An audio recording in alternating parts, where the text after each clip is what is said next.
मतलब बाला साहब का नेचर का है एकदम मतलब बिंदास आदमी है, ज्यादा आगे पीछे है ना कैसे बोलते हाँ ठीक कर देखेंगे।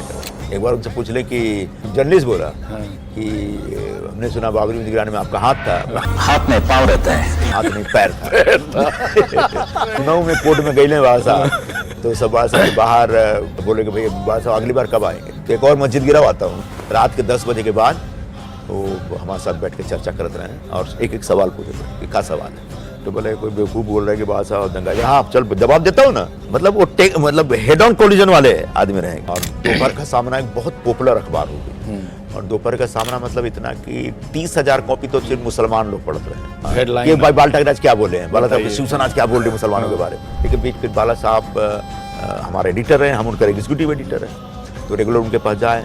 तो जब अखबार शुरू करे से पहले उनके पास गई नहीं कि भाई आप एडिटर हैं तो आपका क्या गाइडलाइन है। मैं देखो मैं ऐसे देश हित के बारे में सोचता हूँ, जो भी देश हित के खिलाफ नहीं छपना चाहिए। मैं भी देश हित के खिलाफ बोलता हूँ तो तुम मेरे खिलाफ लिखना।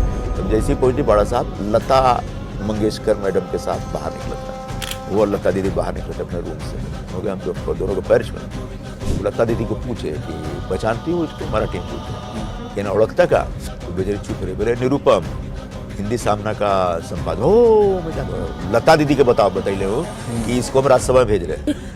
तो मैंने अच्छा मुझे बोले कि किसी और को बोले, खुद नहीं के बता। मैंने जहाँ हमने के सुना नहीं जा कि इस सीट खातिर लोग 100 करोड़ देता बाबा नाम ना लेके। वही एक दौर आयल ना बाद में हम रिजाइन कर देने। का हाल बा तिवारी जी पूछतानी।